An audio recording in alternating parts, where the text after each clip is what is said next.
بسم اللہ الرحمن الرحیم۔ اللہم صلی علی محمد وعلی آل محمد۔ آج میں ایک انتہائی اہم موضوع پہ بات کرنا چاہ رہا ہوں۔ آج کا ویلاگ بڑا اہم ہے۔ یہ جو سود خور ہیں ان کے خلاف میں آپ کو بتانے والا ہوں کہ کیا ان کے خلاف قانون سازی ہے اور اللہ کا کیا حکم ہے۔ سود خوروں نے اس معاشرے کو تباہ کر کے رکھ دیا ہے۔ اگر آپ دیکھیں تو جتنے بھی یہ چیکس کے معاملے ہیں، یہ اس میں سے تقریباً آدھے معاملے ایسے ہیں کہ جو سود پر کسی نہ کسی شکل میں یا کوئی منافع لینے کی شکل میں یا کسی اور چکر میں یا کوئی موٹر سائیکل جو ہے وہ قسطوں پہ دے دیا، یا یہ سارے معاملات کرنے کے لیے جو ہے چیکس لے لیے جاتے ہیں اور اس کے بعد جو ہے وہ ان کو عدالتوں میں ذلیل و رسوا کیا جاتا ہے اور خالی اسٹیمپ پیپرز پر اور خالی چیکس پر دستخط کروا لیے جاتے ہیں۔ بڑے ظالم لوگ ہیں۔ تو ان کے لیے جو ہے ویسے 2022 میں پنجاب حکومت نے ایک بل پاس کیا تھا جس کو Punjab prohibition of interest on private loans کہتے ہیں، 2022 کہ بھی وہ پرائیویٹلی جو ہے نا کوئی بندہ جو ہے یہ لون انٹرسٹ پہ نہیں دے سکتا، نہ ہی وہ یہ کوئی کاروبار کر سکتا ہے۔ منی لینڈنگ جو ہے یہ منع ہے۔ تو آج میں اس کے آپ کو ایک قرآن پاک سے بھی اس کی جو ہے ایک ریسرچ جو ہے وہ آپ کے سامنے رکھتا ہوں کہ سوری اس کے قرآن پاک میں تقریباً 6 آیات ایسی موجود ہیں جہاں یہ سود کا ذکر آتا ہے اور بڑا واضح انداز میں سود کی جو ہے ممانعت کی گئی ہے اور سود کو جو ہے وہ حرام قرار دیا گیا ہے۔ لیکن اس کے باوجود سمجھ نہیں آتی کہ گاہے بگاہے ادھر ادھر لوگ جو ہے نا پھر بھی اس کا کسی نہ کسی طریقے سے اس میں انوالو نظر آتے ہیں۔ کوئی ایپس کے لون چل رہے ہیں، کوئی دوسرے چل رہے ہیں۔ تو اس میں ان آیات کی طرف آپ کی توجہ مبذول کراؤں گا کہ یہ سورۃ بقرہ کی آیت نمبر 275، 276، 278 یہ تینوں جو ہیں اس کے متعلق ہیں۔ سورۃ آل عمران جو ہے اس میں آیت نمبر 130 سود کے متعلق ہے، اور سورۃ النساء میں جو آیت نمبر 161 ہے وہ اس سود کے متعلق ہے، اور سورۃ الروم جو ہے اس کی 39 جو آیت نمبر ہے وہ اس کے متعلق ہے۔ آئیے دیکھتے ہیں کہ ہم یہ جو آیات ہیں ان میں اللہ تعالیٰ کا سود کے بارے میں کیا حکم ہے، پھر اس کے بعد پھر قانونی بات کرتے ہیں۔ سب سے پہلے جو 275 آیت ہے اس کا میں ترجمہ آپ کی خدمت میں پیش کرتا ہوں۔ سود خور لوگ نہ کھڑے ہوں گے مگر اس طرح جس طرح وہ کھڑا ہوتا ہے جسے شیطان چھو کر خپتی بنا دے، یہ اس لیے کہ یہ کہا کرتے تھے کہ تجارت بھی تو سود ہی کی طرح ہے، حالانکہ اللہ تعالیٰ نے تجارت کو حلال کیا اور سود کو حرام۔ جو شخص اپنے پاس آئی ہوئی اللہ تعالیٰ کی نصیحت سن کر رک گیا، اس کے لیے وہ ہے جو گزرا اور اس کا معاملہ اللہ تعالیٰ کی طرف ہے، اور جو پھر دوبارہ حرام کی طرف لوٹا وہ جہنمی ہے۔ ایسے لوگ ہمیشہ ہی اس میں رہیں گے۔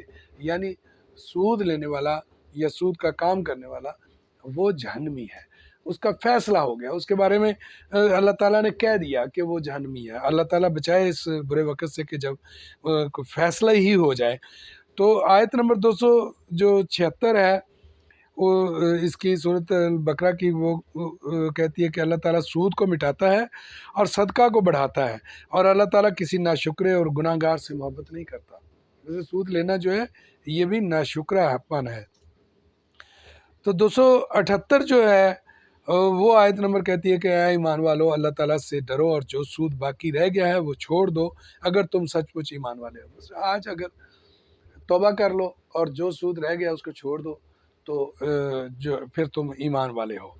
تو اس کے بعد جو ہے سورۃ آل عمران کی آیت نمبر 130 وہ یہ کہتی ہے کہ اے ایمان والو بڑھا چڑھا کر سود نہ کھاؤ اور اللہ تعالیٰ سے ڈرو تاکہ تمہیں نجات ملے. بس یہ نہیں کہ بھی جناب سود در سود، سود در سود، اور اس کا ایسا رگڑا لگانا، ایسا ظلم کرنا. اس کے بعد جناب آیت نمبر آ جاتی ہے جناب اپنا یہ اس کی سورۃ النساء کی ہے، یہ 161. اور سود جس سے منع کیے گئے تھے اسے لینے کے باعث اور لوگوں کا مال ناحق مار کھانے کے باعث، اور ان میں جو کفار ہیں ہم نے ان کے لیے المناک عذاب مہیا کر رکھا ہے. اس کے بعد نا میں نے آپ کو بتایا تھا سورۃ الروم ہے جو اس کی 39 جو آیت ہے وہ نکال کے پڑھتے ہیں جنہیں، وہ کیا کہتی ہے؟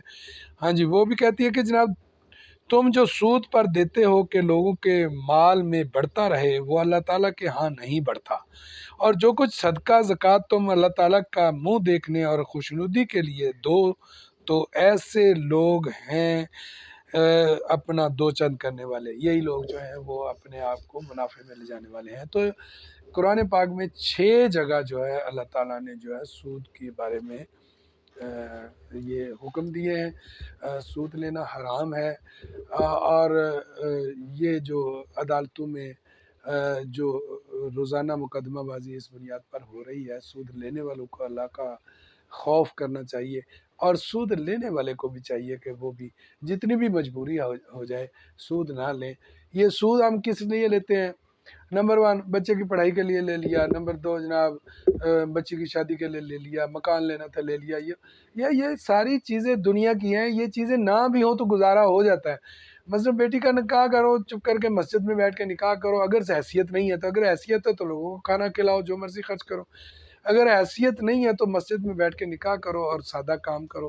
اور جناب بچے کو پڑھانا جو ہے وہ ضروری تو نہیں ہے کہ آپ نے جناب وہاں پڑھانا ہے جہاں کروڑوں فیسیں ہیں، وہاں پڑھایا جا سکتا ہے کہ جہاں تھوڑی فیسیں ہیں. اور بچہ اگر قابل ہے تو وہ تو ظاہر ہے اپنے اخراجات وہ خود بھی اٹھا لیتا ہے.